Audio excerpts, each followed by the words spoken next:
Good evening, everyone, and welcome to the SCPGA Junior Catalyst Series. The Catalyst Series serves as an opportunity for our members to learn more about careers in golf and how to navigate its landscape. Today's topic will focus primarily on what college golf is like. Joining me in this Catalyst today is my fellow moderator, Kim Falcone, PGA member and assistant golf professional at La Jolla Country Club. We have four panelists who are joining us. First, we have Katie Barrett-Baxter, a PGA and LPGA member, and the head women's golf coach at Cal State Bakersfield.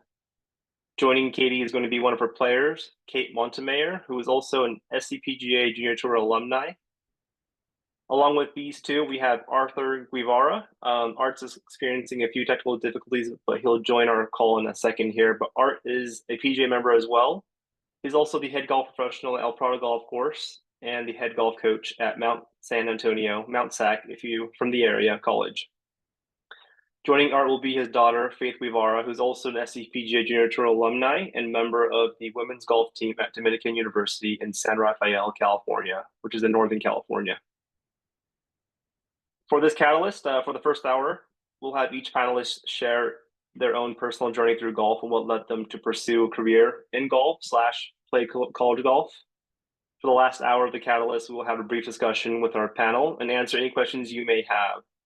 Please note, though, that with the coaches that are in this panel, they are required to comply with NCAA guidelines and are limited in what they can share. So just keep that in mind when they give you their answers. At the end of this catalyst, we'll conclude with a Kahoot trivia game in which if you win, you'll earn SCPGA Junior Tour and Tour Cup branded tee gifts. So to get started here, Katie, if you'd like to introduce yourself, give us a little bit of background of what led you to pursue your career in coaching. Yeah, hello everyone. I'm so happy that you can join us today. And my name is Katie Barrett-Baxter, and I started my career in golf a long time ago, as many of you did as a junior golfer, probably going out there with your dad or your mom or any loved ones, and hitting that first ball that inspired you to continue with the game. And that really resonated with me. And I decided to pursue golf and play in high school. And at the time when I got like pretty good, I realized, oh, wow, I could potentially get a scholarship and um, get some of my education paid for and pursue the game that I love.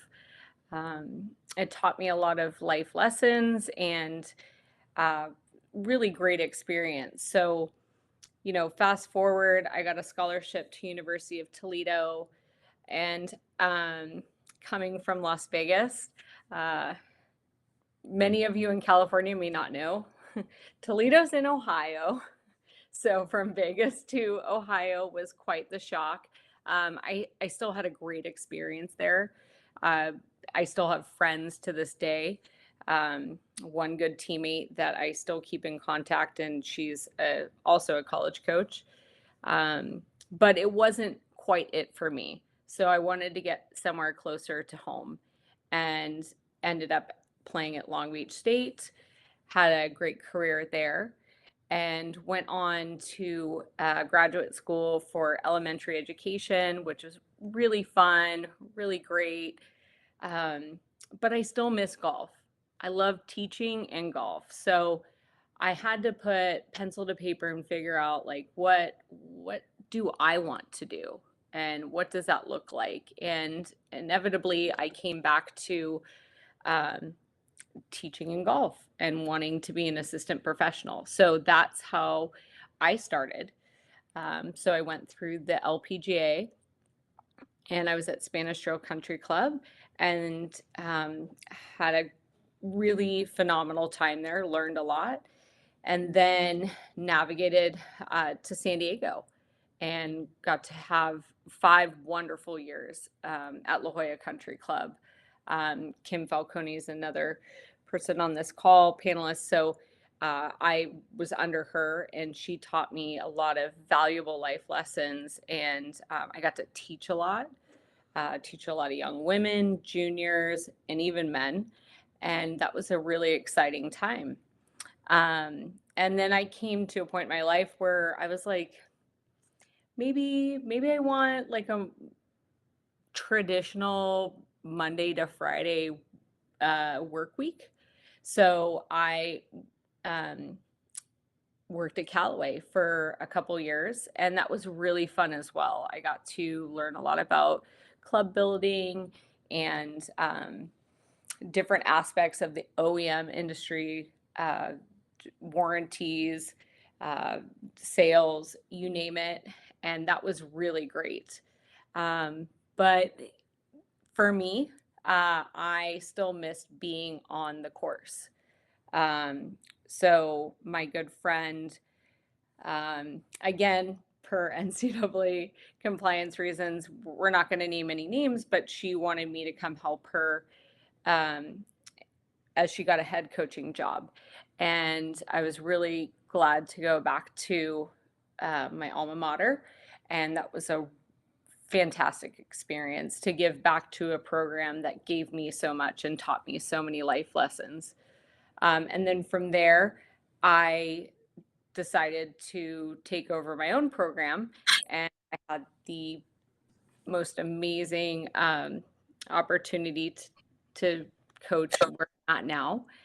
And it's been a fun year and a half, almost year and a half. But yeah, that's where I'm at now in my journey. And it's been really fun and exciting. And that's kind of my story. And that's where I'm at now. Thank you so much, Katie. Um, always love hearing people's backgrounds when it comes to golf. It's definitely an amazing journey. I, for myself, have a pretty beautiful background too. Just to pass this along now, Kate, if you'd like to introduce yourself to our attendees here.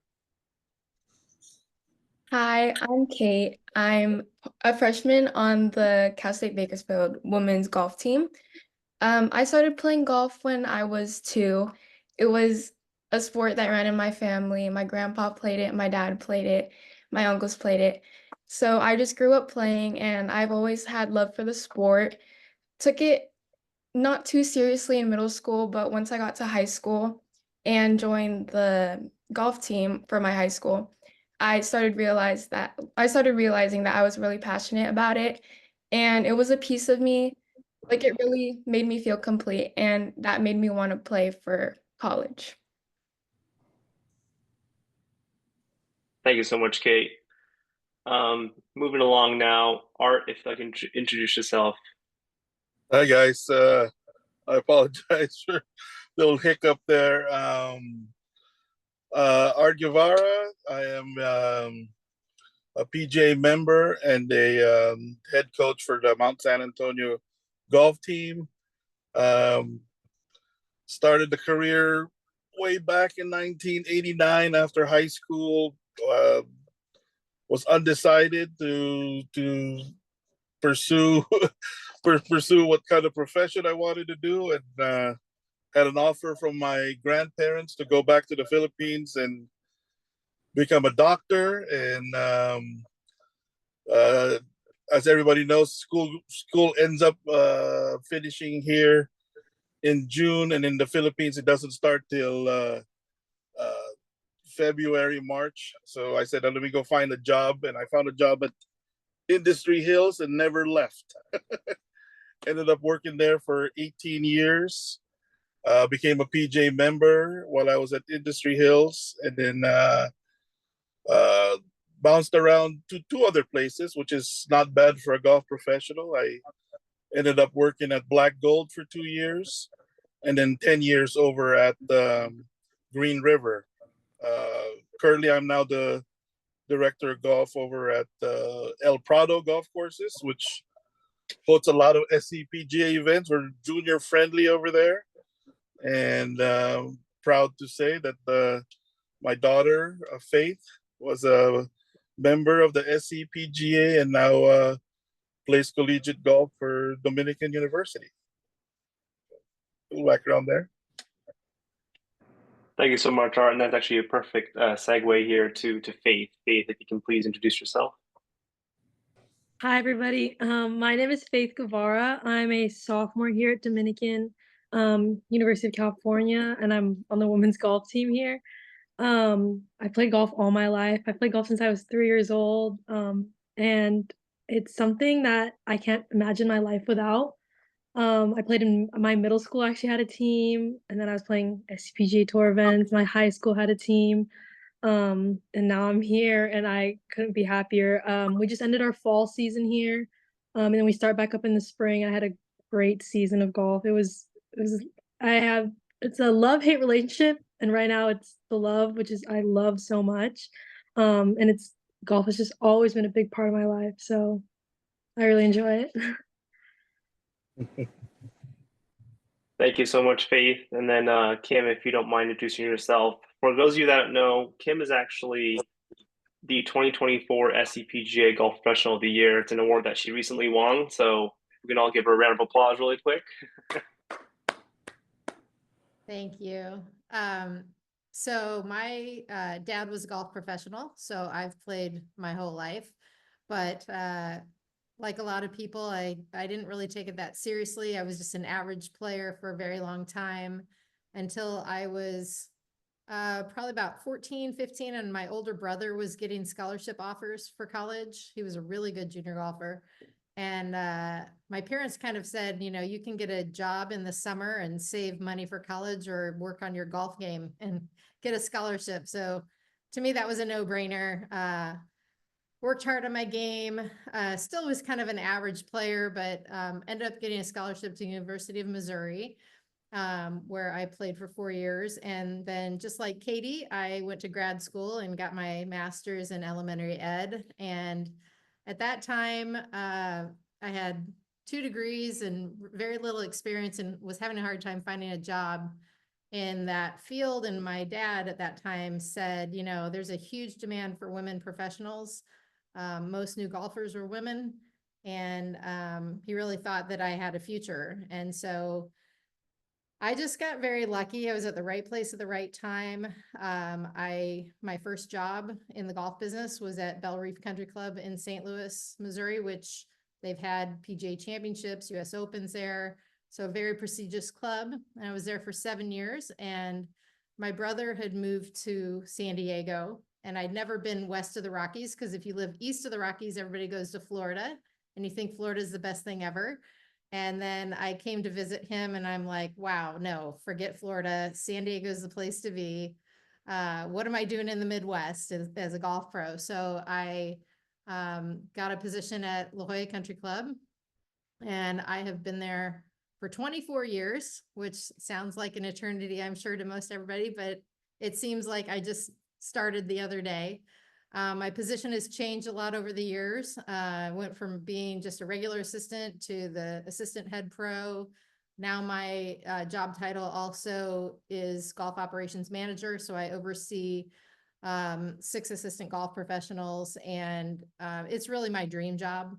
I wouldn't be there as long as I were if I couldn't do that every day. I've got something different. I get to teach, I do some merchandising, I run tournaments. So every day is different, and I really love it. I can't imagine doing anything else. And I also have been able to be really involved in the SCPGA. I'm on the board of directors and chair 2 committees. One of them is our women's committee, which really deals with our women's tournaments. And the other one is our diversity, equity, and inclusion committee. And we're really making efforts to diversify the membership of the PGA. Only 7% PGA members and associates are women. So we are always trying to expand on that. And it's just an honor to be a part of that, to be a part of this catalyst. And I want to thank William for really taking the lead on this and helping make it a success. But anyway, that's my story. Thank you so much, Kim, for the kind words. Now we're going to open up the catalyst here to questions for our panel. The first question I have to ask specifically to the players. Coaches, if you'd like, you can also just add. For the players, I just wanted to know, what is college golf like, whether it be what is your travel schedule like, your school schedule, your practice schedule? If anything, how qualifying works when you need to select players for tournaments. So if anything, Faith, do you mind leading us off here? Yeah, no problem. I can start off with like my travel schedule, and our school schedule. Like Kim and Katie, I'm actually an education major as well. So my classes aren't, the load isn't too bad. A lot of girls on our team, there's actually two of them who are nursing majors where they get like a pretty bad load of, it's hard to get out of class and hard to balance school and golf at the same time. I'm a sophomore now, so I've definitely kind of got it down. Freshman year was a lot of workload because you're traveling, and then you're going right back to school. So our travel schedules, most tournaments are always on Mondays and Tuesdays, with Sunday being our practice round. So we'd have to wake up Sunday morning, leave for the airport at 3 in the morning. We arrive wherever we're going, usually pretty early, and we have some time to kill before that practice round. Then you play 18 on that Sunday. And then Monday's our first round, Tuesday's our second round, and right after Tuesday, we change into clothes and go straight to the airport, and you get back to school at like 9-10 p.m. and you have class the next day. So it's really important, I think, to get on top of your schoolwork, just so the load isn't so crazy for you. But that's pretty much our travel days. And season just ended and I've never been so sad. I want to play more tournaments, because I feel like I was getting to a really good groove into things, and now it's over and I gotta wait till spring, but it was a really good fall. Our practice schedules here, our team practices Tuesday, Thursdays on the course, and then Fridays we qualify. Monday, Wednesdays we have workouts, but you're also kind of encouraged to practice on your own as well, at any of our like courses around. But Friday, usually we always qualify. I actually just got we just got a new head coach on our school, so it's a lot different than my freshman year. But there are like the good aspects of the difference and then bad aspects as well. But we've kind of all gone to a really good groove of things. So Fridays, like my old coach before would add up our qualifying scores each Friday. We would qualify, and then that's how we would pick the roster. Now we restart qualifying before every tournament, so there's like pros and cons in doing that. But I do like the restarting more, just so that it kind of shows like who can play best under pressure, when you're qualifying. But yeah, I think that's pretty much it for me on that. Thank you, Faith. Yeah, so for a lot of junior tour members, I think they don't really realize that once you do make a college golf team, there still is qualifying involved when it comes to traveling for events. So you can have a college golf team that's around 10 players, I'd say, and you're taking, I want to say 5 players, 6 players at most. So it's 4 players that won't travel. So just keep that in mind when you're looking into college golf. It's definitely a challenge in itself to play college golf, but once you get there, you still have to qualify. Kate, if you'd like to add anything in regards to what college golf is like, whether it be travel schedule, school, practice, qualifying, even how you balance school golf and life. Yeah, so I don't have the most experience or exposure because I am a freshman and a nursing major, so the work has been really challenging, like trying to manage golf, social life, and school all at once. But with traveling, we do have 2 seasons, one in the fall and one in the spring. There are about 4, 5, 6 tournaments per season, and we also, well, of course, we have the qualifyings. They're going to be rounds of like 9 or 18, and we add them up, and it could determine who gets to travel, or even sometimes it could just be a coach's pick, or who gets to play as an individual. Um, for practices, we practice Monday through Friday, but typically we could have days off if we need to reset, catch up on any work. So it really does help like get into the groove of catching up with work, like trying to balance everything out. Um, we don't have many qualifying rounds on weekends, but it depends on schedules because it can be hard to like put classes at certain times because coaches will want to have practices at one time so the team can be together, but it can be hard, especially with like freshmen coming in, because they're not really allowed to choose their schedule like that. There's also workouts. We have workouts Monday, Wednesday, Friday. So an example of like how a day could look, it could be workouts in the morning, a class after, or just trying to get in practice or a qualifying round in, and then going back to class after that, and then studying, or even going back on the golf course. It doesn't matter, but yeah, that's basically how ours go. Thank you so much, Kate. For Faith and Kate, though, I mean, you guys might have already answered this, you might have alluded to it. How difficult are you balancing your schoolwork with everything else when it comes to your busy schedule? I can answer. It's you have to get yourself into a certain routine where you are giving yourself time for yourself and then time to do schoolwork and time to play golf as well. Like for example, I like a typical day for me would be like, let's say like on a Tuesday we have morning practice, so you play 18 in the morning and I have class right after. So I'm going from the golf course to um practice or to class. Sorry.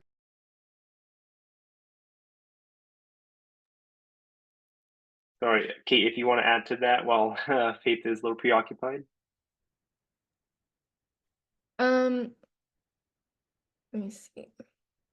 Well, it's been a bit challenging for me, I'd say, because I'm taking like a lot more units, and my professors are more strict on when I can leave class early or when I can't. So it's really just me like trying to not procrastinate, really trying to manage my time well. I'd say whenever I can, I try to study like right in between classes. I try to put my education first. Coach really emphasizes that too. And we have to like you want to be able to have like a good time set for when you want to have things done or when you want to do things.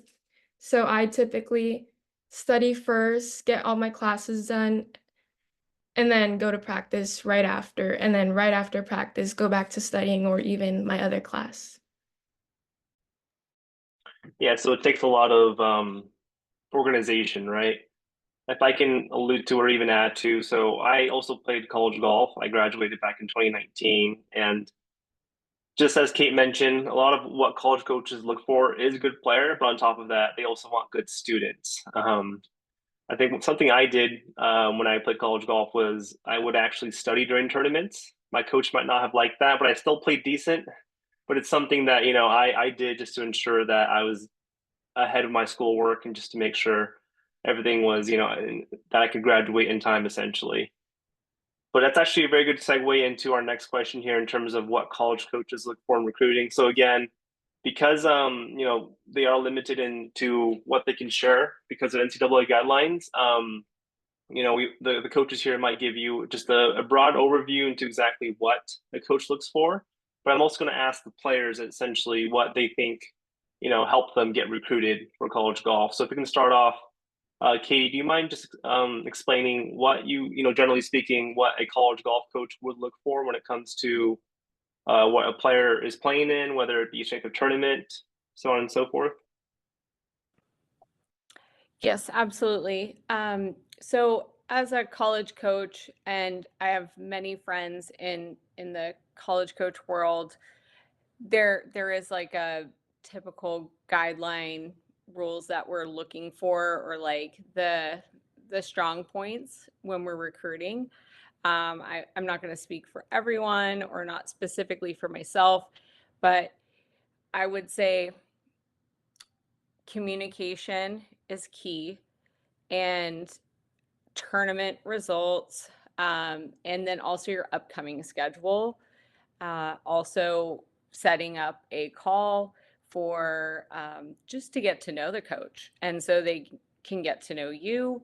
There are many colleges that have questionnaires that they'll send out that you can fill out that directly goes to their email. But again, I would say if you are looking to get a scholarship, because I believe we had one of those in the Q&A about how hard it is to get a scholarship. So there are many opportunities out there. Many opportunities at D1, D2, D3, JCs, you name it. It's all about finding the right program for you and what you're trying to accomplish. But if you really want to be at that program and you feel positive that this is the right way for you to go with that coach, with that team, tournament results, getting your resume together, that's really key, to be quite honest. A really good resume, you know, your name, head letter, and all of your accomplishments, results with your yardages and scores are really key, because at D1 you're playing 62, 6,300.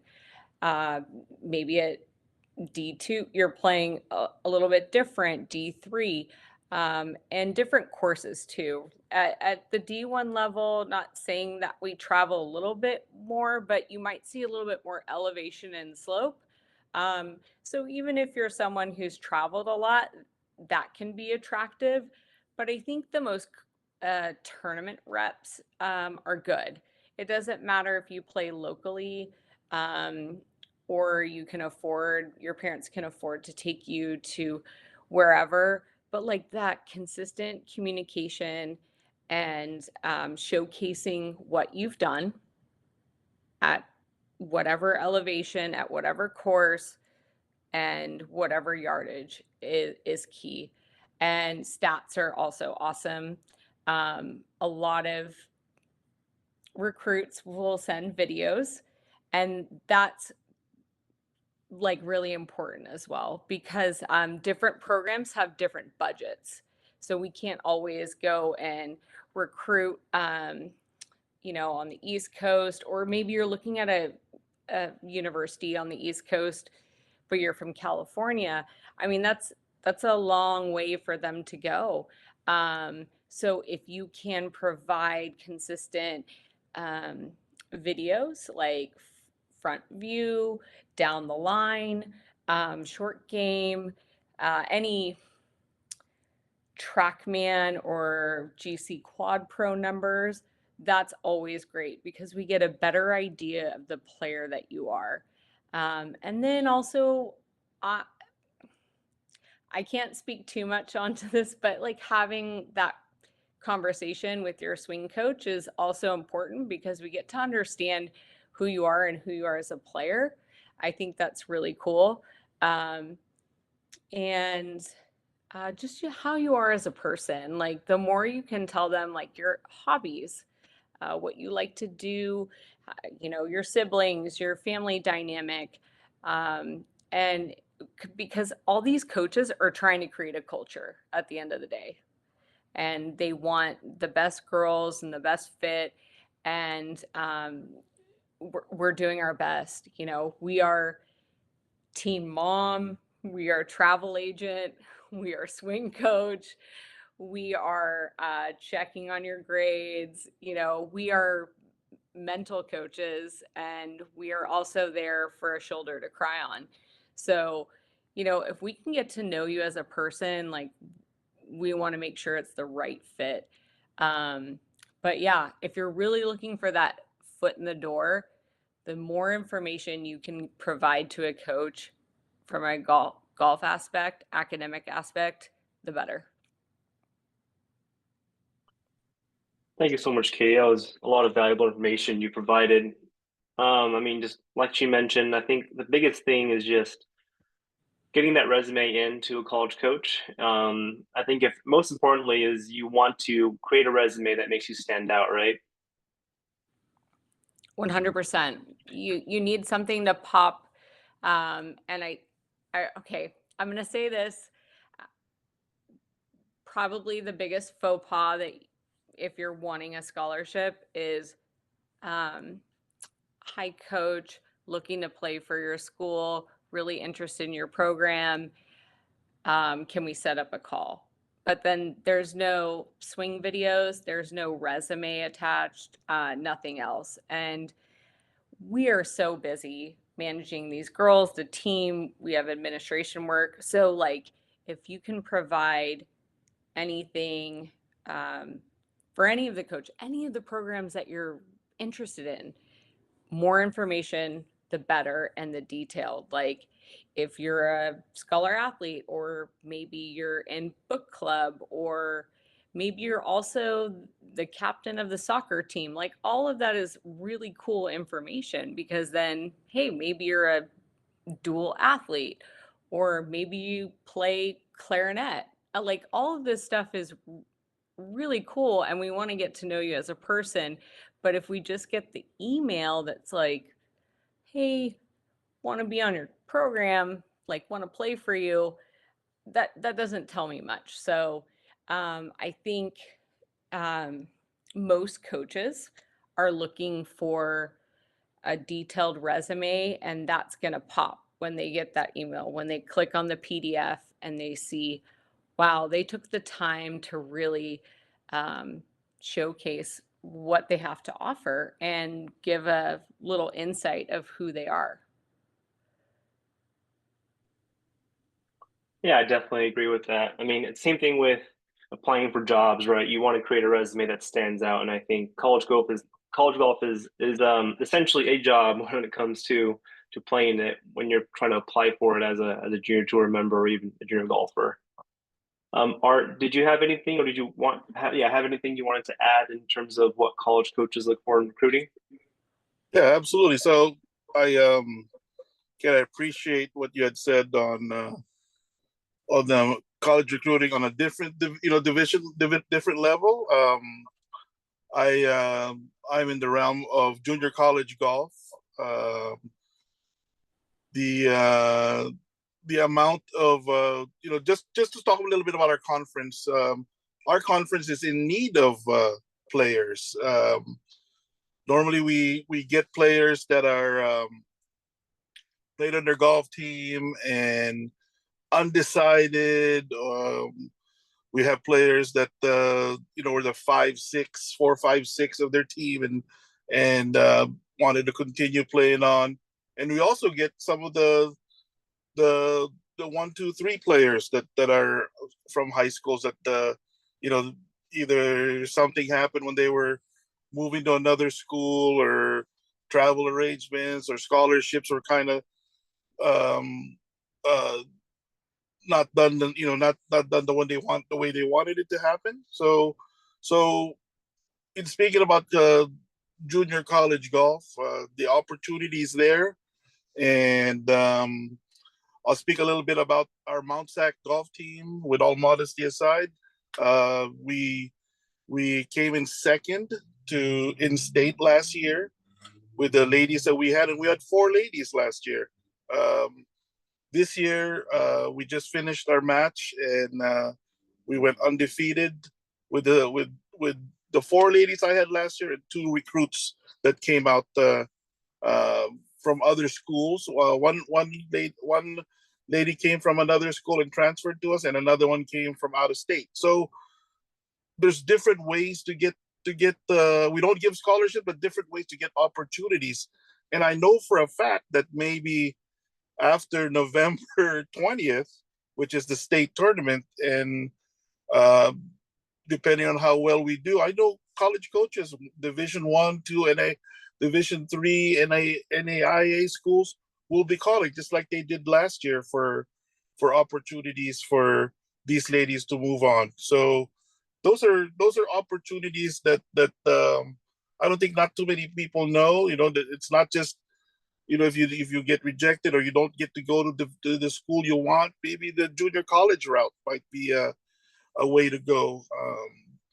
And then in speaking of success, we had which I didn't, people were telling me that it was hard to go from junior college to Division 1, and it happened to us last year. We were able to move a player from, right after the state. There were phone calls for this player, and was able to move to a Division 1. So just knowing those things, there's a lot of junior colleges also all over the place. So hopefully people also use that as an opportunity to move on. And I'm hoping that the other coaches that are in the different divisions, I know they're trying to get the culture of that player and try to see them from the beginning stage of their careers. But speaking for the team that we have, the ladies are seasoned. They played 2 seasons. They were successful. They're great students, fantastic workers, fantastic practicers. They practice as diligently as you could possibly can, and I'm very confident that college coaches, if they decide they want to continue with their careers for their junior and senior years, that opportunity be available to them. So hopefully people also see the opportunities that we have on the junior college level. Thank you. Yeah, thank you so much, Art. And I love how you shared that, junior college is definitely, because, it would be a stepping stone to, if your end goal was to play Division 1, Division 2, Division 3, even NAIA. Not a lot of people know that, just because you don't get into this, your dream school initially for golf, junior college golf is a route you can take, and it could definitely be a stepping stone for you to reach your end goal there. Yes. The next question I have is actually going to be specifically for players. What led you to play college golf? Whether it be, scholarship opportunity. I just want you to share exactly why what led you to want to do this. Well, as I mentioned before, I grew up playing golf, and it didn't feel, well, for me at least, it didn't feel right going into college not playing golf, because I've always played it throughout elementary school, middle school, high school, and it was just something that I was extremely passionate about. And I wanted to be able to take my game to the collegiate level to showcase like what I was capable of, and to prove that I had like the talent, capabilities, and determination to succeed. Um, with recruiting, I wanted to play because I did get a few offers here and there, but I mainly wanted to focus on what was going to give me the best opportunity, not only for golf, but for education, and what would work best for me and my family, especially with like financials and location. And it just has to be really like work well in every aspect of not only where you're gonna play, but what you're gonna major in, what your goals are for golf, and also for your education and your career. Thank you so much for sharing that, Kate. And like she mentioned, a big part of choosing a college is eventually, what you want to major in. That could be a huge deciding factor. Golf is not necessarily something like, like a hobby, but you have to, when you approach college golf, you have to think of it that way, in that you need to prioritize school, if anything, where you're going to major in, and then golf comes second, just because once you graduate, you'll never know. Your career might lead you elsewhere. But this is actually a great segue to our next question here. And this is going to be for coaches. And if you'd like to add into Kate, but the question is, what led you to become a college golf coach or a PGA member? If anything, if you want to share some programs might have benefits, college programs might have benefits of becoming a coach, whether it be paying your tuition for your master's, so on and so forth, continued education. So Katie and Art, do you mind just sharing what led you to become a college golf coach? Yeah, I'll start off. And I guess I didn't mention this in my introduction, or maybe I kind of alluded to it, but I became an LPGA member and then became a PGA member, and I learned so much from the industry. Had such great networking, and met the most amazing people. And most people take that path to become a golf professional or teaching professional or a coach, but there are many successful LPGA, PGA members that are in the OEM industry who run their own Instagram business, their own golf traveling business. I mean, the possibilities are endless. But for me specifically, like I wanted to learn and feel more connected and to hone in my craft.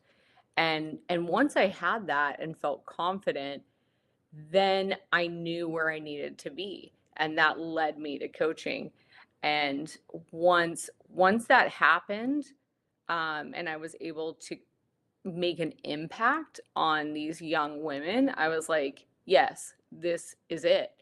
And it doesn't matter if it's coaching or if you're a teaching professional or if you're assistant pro or you are running a travel golf experience or you work for the SCGA, SCPGA, whatever it is. But that was really valuable to me to get to know what I exactly wanted to do. But what led me to coaching again is that connection with players and making a difference in their life. I had a great experience in college. Um, However, like everyone wants to do it differently, right? Like everyone wants to have um, their own stamp. And what would you do to make things better, or especially with this generation? Kate is one of my players, and I love her to death. And it was her birthday yesterday. Happy birthday! But I really focus on the culture. The culture, like golf, is such a small part. Um, I try to tell anyone, not even just my girls, but just try and tell them, anyone that I meet, okay, here's your wheel and you have your spokes. What are your spokes? Is it family, boyfriend, girlfriend, whatever, your hobbies, anything? And like, let's analyze those spokes and let's make them tighter so you're firing on all cylinders. Okay. And that's what makes me happy, and that's what drives me forward to get better and better, because my team, my girls matter like so much. Like I text them daily and we communicate and we have a lot of fun, and this is how it is at like with most programs. It's not just my program, it's any program. So but I will say that's why I went down this avenue, because I felt like I could really make a difference in these girls' lives. Thank you so much, Katie. And if I can share too here that my college golf coach definitely changed my life. He taught me many things that I really appreciate. Taught me good work ethic, good organization, good scheduling, and it's something that I will always thank him for. I just want to thank both of you coaches for being on this call, just because I after graduating, after seeing it from a different perspective, I definitely want to say sorry for what most players do. We stress you out, but I do want to also thank you on behalf of everyone that you guys are doing everything you can to help us achieve our goals. You know what? You are right on spot, because I once I started coaching, I texted my college coach and I said, "I'm so sorry for being a pain in your butt," because now I'm realizing all of the life lessons that you taught me are Mm-hmm. so valuable. And I know I was just needled you and was making you run around, but like, thank you, because you taught me so much. And that's why I am the person I am today. And it took many years, many years, but that's really rad to hear you say, because not many coaches get that recognition. So I appreciate that. Absolutely. Art, if you don't mind answering the question, what led you to become a college golf coach and even a PGA member?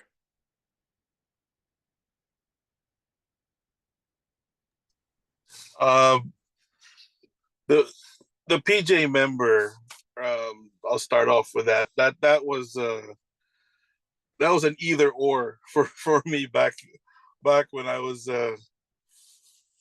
of that young age, and I was either gonna go into a profession that I didn't want to do, and or I was at a point where this golf course, Industry Hills, having a golf course like that just changed the whole direction of my life, because it was definitely the golf course to be at, that I thought, for the area that I was living in.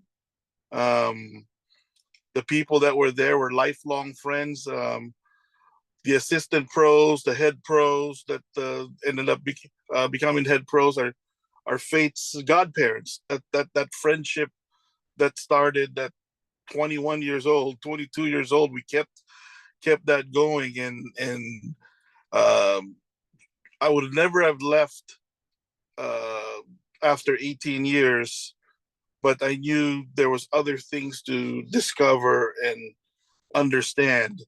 Being at one place for that time, comfort levels get to be a little bit more. You kind of know what's going to happen, and the search for trying to do other things got the best of me, and coaching ended up becoming one of those things. An opportunity to be an assistant coach at Mount Sac on days that I didn't have a schedule with the golf club that I was at, provided that opportunity, and I ended up feeling like teaching the younger generation the things that kind of came up when as I was growing up. That became a passion, and that led to coaching, and just how Katie was saying about the team. That's the same feeling that I have with the ladies that I have. I have the both men and women's teams for Mount Sac, and we are in the midst of the women's season right now. And the feeling that Katie gave earlier was exactly how we have our relationships with the team I have with these young ladies that are doing so well, and their GPAs are really ones to really be proud of, and I know they'll be successful ladies when they graduate and have terrific careers. And having being a part of that, and being a person to mentor them, that's the beauty of being a coach. And I definitely I'm excited. I'm sorry Faith had to leave, but she was describing the same feeling that we were talking about earlier, and I loved it, because she's getting that experience that is so great, and just makes that person who they are. So that's pretty much what I have. So thank you. Yeah, thank you, Art. And like I said to Katie and both of you earlier, being a college golf coach is a very big task. You guys are essentially parents to a family of 7 children, right? So it's, obviously on you to take care of them. And that, again, going back to my college coach, I can't thank him enough, just because of all the things he gave me the opportunity to play college golf. I was fortunate enough to earn a scholarship too. So it was all because of him. If anything, it was life changing. And it also just led me to, love the game even more, being in that team atmosphere. It's also led me to want to pursue a career in golf, just because the love of the game was just so big. and eventually led me to where I am right now in this position with the section. Talking about careers, not a lot of people know, in golf, there's definitely it's a big industry, whether you want to become a head golf professional, you want to work in the section, you can still become a coach out of college.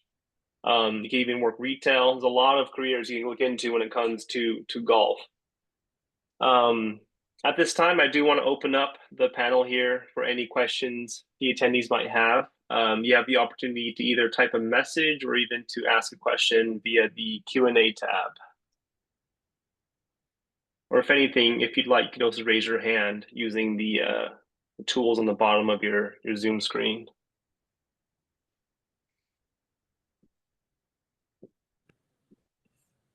Any questions? I'm going to throw Kate out there because her and I talked about this call earlier. And she said, "Hey, coach, what do you think these people need to hear?" And she said something that was like pretty cool, that like most young freshmen wouldn't think about. But Kate, why don't you talk about that, about the no's? Yeah.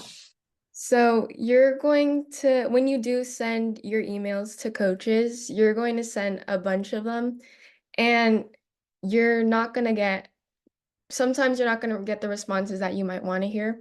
Some are going to say, like, no, maybe they're done recruiting for your class or they're done looking at your class. But either way, you have to know that it's totally okay. There's so many more opportunities out there, so many other schools. And just because one says no doesn't mean that everyone else is going to say no. There's a lot of opportunities out there, and the right college, the right school is going to come to you at like the right time. Well said, Kate. Thank you so much.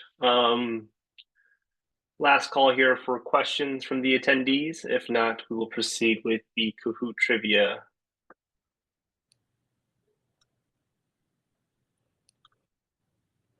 Okay. Let me share my screen here.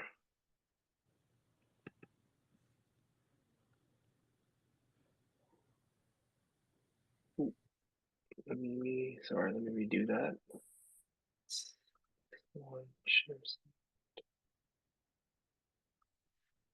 There you go. So for those of you that don't know what Kahoot is, it's a essentially trivia that I've created in regards to our catalyst today. You'll want to join this Kahoot using this link, and it'll prompt you enter in this pin here. And if you're part of the panel, please feel free to join as well if you'd like to play.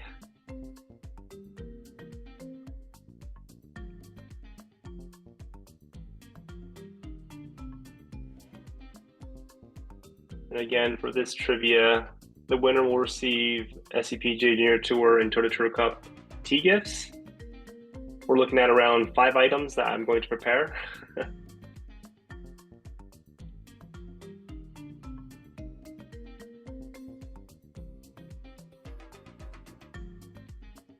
I'm in. Let's go. All up for trivia.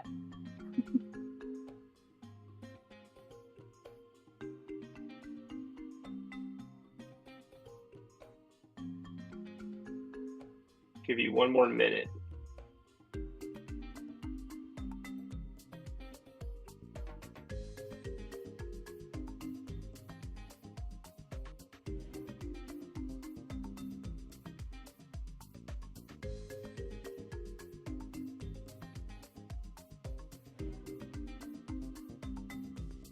All right, so last call.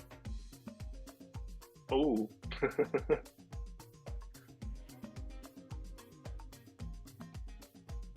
Okay, I'm going to start it.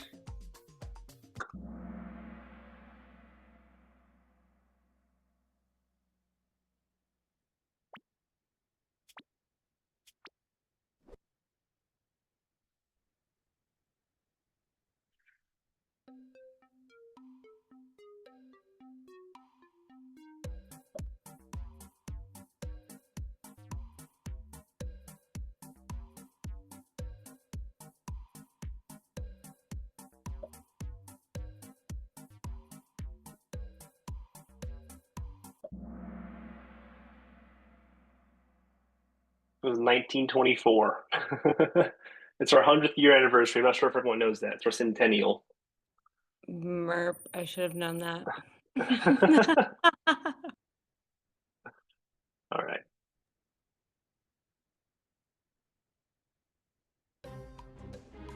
Oh yeah, look at him.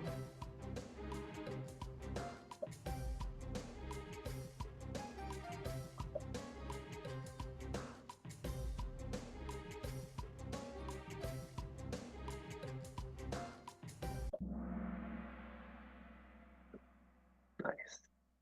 Easy question, right? Easy question.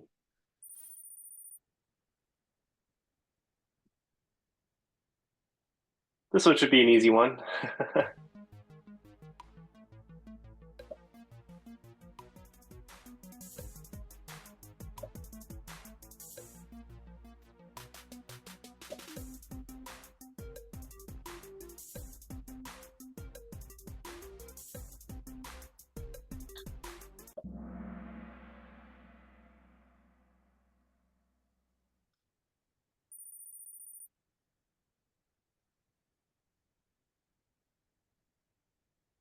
This is a tough question just because Art didn't share this, so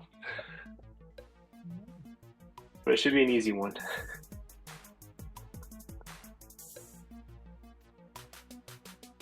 Wait, what was the question? It didn't show up.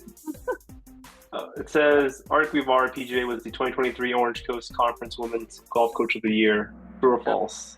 It was true, yeah. I was like, duh. Congrats, Art. That's awesome. Yes, AG.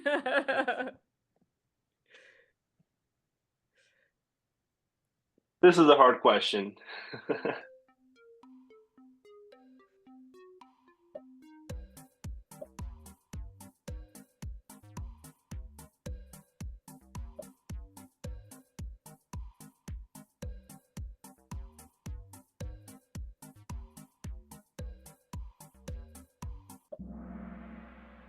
Oh, everyone got it. Nice.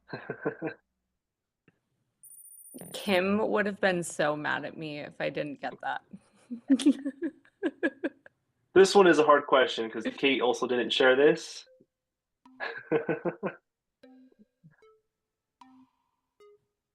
Mm.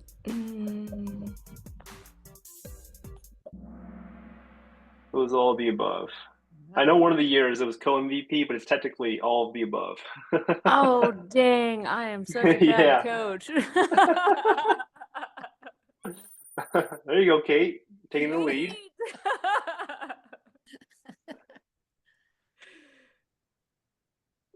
This should be an easy one.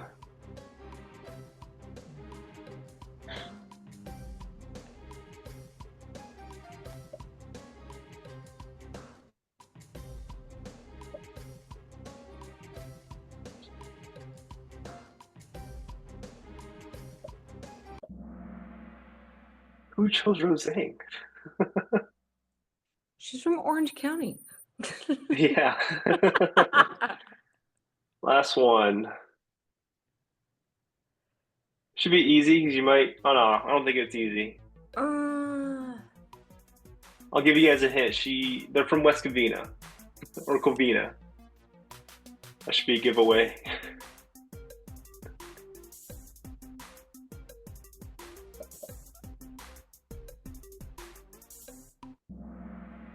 Nice. All right, let's see who won. Yay, good Katie. Is it Kate? Yeah. Ah, Let's go, Kate! Yeah. Nice. You have to turn your video on. My video? Yeah, there we go. Hold on. All right. Well, I wanted to thank everyone for attending. I also want to thank the panelists, Katie, Kate, Art, and then Faith, for attending this panel. If anyone that's attending has any questions, you may email it to me, and I can forward it to our panelists if applicable. But again, just want to thank everyone for taking their time out of their busy schedule to meet and to be a part of this I hope you all have a wonderful rest of your week. Hopefully we'll meet in person soon. If anything, I'll see you guys next time, okay? All right. Thanks, everybody. Thank you, William. Thank you. You. Okay. Thank you. Everyone, take care. All right.